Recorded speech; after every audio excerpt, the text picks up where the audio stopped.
পর্তুগালের অভিবাসীদের সমস্যা নিয়ে আমরা আবারও রাস্তায় প্রতিবাদে নামছি। আশা করছি এবার আমাদের সংখ্যাটা অনেক বেশি হবে। পর্তুগালে যাদের রেসিডেন্ট কার্ডের মেয়াদ শেষ হয়ে গিয়েছিল, আইআরএন তাদেরকে পর্যায়ক্রমিকভাবে অ্যাপয়েন্টমেন্ট দিচ্ছে। নতুনদের প্রথম বায়োমেট্রিকে অর্থাৎ আইমা যে ইস্যুতেরা মিশন বা নতুন মিশন কাঠামোতে জব কন্ট্রাক্ট বিষয় অনেকটা কঠোর অবস্থানে। পর্তুগালে শীতের প্রকোপ বেড়েছে, উত্তরে বলা যায় মাইনাস বা শূন্যের কোঠায় বা শূন্যের নিচে নেমে গেছে, এবং হাসপাতালগুলোর পরিস্থিতি অনেকটাই জটিল। আরেকটি মজার খবর বলা চলে, মজার বা দুঃখজনকও বলতে পারেন, যে পর্তুগালে পুরুষ নির্যাতনের সংখ্যা প্রতিনিয়তই বাড়ছে। আজ 11 ডিসেম্বর বুধবার আপনাদের সবাইকে আরো একবার পর্তুগাল রুটিতে স্বাগত জানাচ্ছি। শুরুতে আমরা যে বিষয়টি বলছিলাম যে আমরা আবারও খুব শীঘ্রই অভিবাসীদের সমস্যাগুলো নিয়ে আমরা রাস্তায় প্রতিবাদে নামছি। লোকেশন কোথায় হবে সে বিষয়টি এখন নির্ধারিত হয়নি, তবে খুব শীঘ্রই বলা যায় যে আমরা এই প্রতিবাদে অংশগ্রহণ করব। কার্ড রিনিউ থেকে শুরু করে আমাদের ফ্যামিলি অ্যাপয়েন্টমেন্ট, এমনকি দীর্ঘদিন কার্ড আটকে থাকা, এমনকি আইমার যে রেসপন্স রয়েছে একজন অভিবাসী একটা অভিবাসীদের সংগঠন হিসেবে, যে তাদের যে অভিবাসীদের যে সমস্যাগুলো রয়েছে কার্ড সংক্রান্ত, কার্ড রিনিউ সংক্রান্ত বা রেসিডেন্ট কার্ড সংক্রান্ত যে কোনো ধরনের সমস্যার সমাধানের আইমার রেসপন্সটা যাতে দ্রুত হয়, সেই জন্যই আমাদের এই আন্দোলন। আশা করছি পূর্বের তুলনায় এবার আমাদের অংশগ্রহণের সংখ্যাটা অনেক বেশি থাকবে।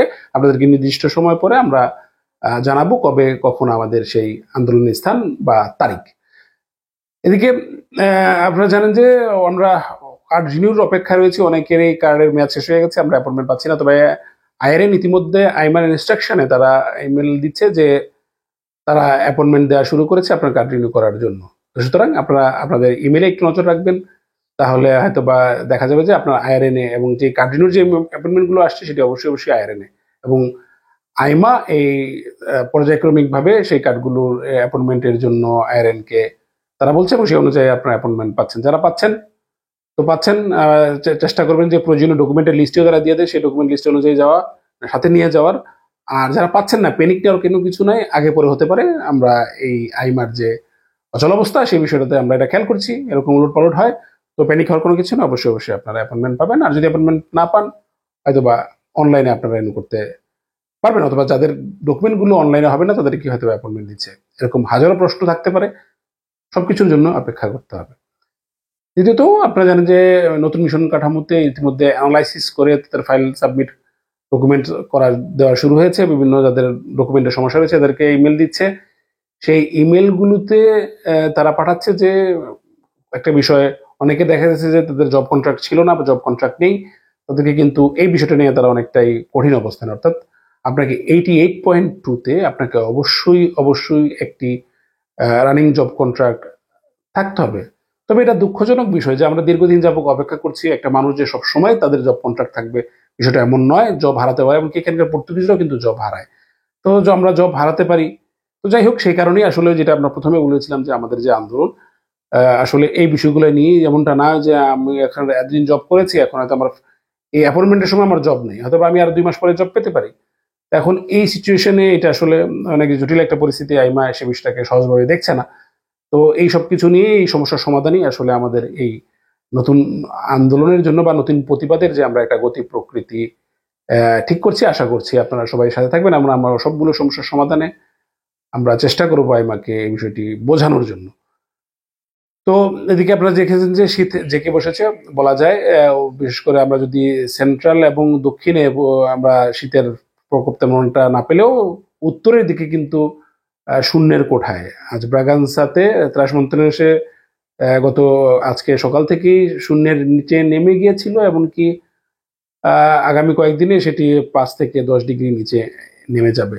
তো যাই হোক, এই শীতের প্রকোপের কারণে হাসপাতালে আপনারা জানেন যে অতিরিক্ত গরম আগস্টের সময়, এবং সেই নভেম্বর ডিসেম্বরের সময়, ডিসেম্বর জানুয়ারি শীতের সময় কিন্তু হাসপাতালে একটি জটিল পরিস্থিতি থাকে। প্রত্যেকটা হাসপাতালই যে সিজনাল যে তাদের কন্টিজেন্সিয়া বিষয়গুলো তারা চালু করেছে। তো আপনারা স্বাস্থ্যসেবার ক্ষেত্রে একটু সচেতন থাকবেন যাতে হাসপাতালে এড়ানো যায়। এমনকি ঠান্ডাজনিত কোনো সমস্যায় কিন্তু আপনারা 808-42424 এই নাম্বারে ফোন করে আপনারা সেখানে যোগাযোগ করে তারপর হাসপাতালে জরুরি সেবা গ্রহণ করবেন। আরেকটি খবর যেটা হচ্ছে যে পর্তুগালে পুরুষ নির্যাতনের সংখ্যা প্রতিনিয়ত বাড়ছে। 2022-23 সালে বলা যায় 6,500-রও বেশি পুরুষ নির্যাতনের অভিযোগ পেয়েছে আপাব।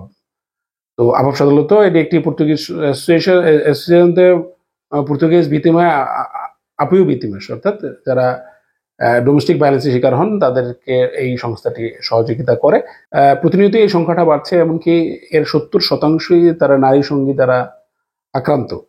তো এমন পরিস্থিতিতে আমরাও এখানে বিদেশভূমি রয়েছি, আমরাও বিভিন্ন সমাজের কমিউনিটির মধ্যে বিভিন্ন অভিযোগ পাই। আশা করছি আমাদের যে সম্পর্কগুলো রয়েছে আমরা সুন্দরভাবে মেনটেন করব। কেন অনেক সময় দেখা যায় যে আমাদের অনেকেই আদালতের শরণাপন্ন হন বা অভিযোগ করেন। পুলিশে যদি আপনি অভিযোগ করেন, এমন অনেক বিষয়গুলো রয়েছে যেগুলো হয়তো বাংলাদেশে অপরাধ হিসেবে গণ্য হয় না, কিন্তু এখানে অপরাধ। তো আপনি যদি কোনো অপরাধমূলক অভিযোগ করেন, সেক্ষেত্রে আপনি চাইলেও পরে মিউচুয়াল আন্ডারস্ট্যান্ডিং এর কোনো সুযোগ নেই, কেননা এই দেশের আইন অনুযায়ী একটা অপরাধ। যিনি অপরাধী তাকে অপরাধের জন্য শাস্তি পেতে হবে। হয়তো আপনি একসাথে থাকতে পারবেন, আপনাদের আবার একসাথে হতে পারবেন, কিন্তু এই দেশে তিনি যে কাজটি করেছেন সেই অপরাধের জন্য কিন্তু তাকে সাজা পেতে হবে। তো আসলে তো সেটা একবারে ভেবে দেখবেন। আর যারা নির্যাতিত হন, অবশ্যই আপনার আইনের অধিকার নেওয়ার সুযোগ রয়েছে, এমনটা বলছি না, নিরুৎসাহিত করছি না। তবে চেষ্টা করবেন যাতে সম্পর্কটা সুন্দরভাবে রাখা যায়, নিজেদের মধ্যে যাতে একটা সুন্দর সম্পর্ক গড়ে ওঠে, এমনকি এই বিদেশ বিভুঁয়ে আপনার পরিবার যাতে শান্তিতে থাকতে পারে, একে অন্যের প্রতি সহনশীল মনোভাব পোষণ করবেন। এই ছিল পর্তুগালের মতো আয়োজন। আপনার সাথে আগামীকাল আবার দেখা, ভালো থাকবেন। ধন্যবাদ সবাইকে।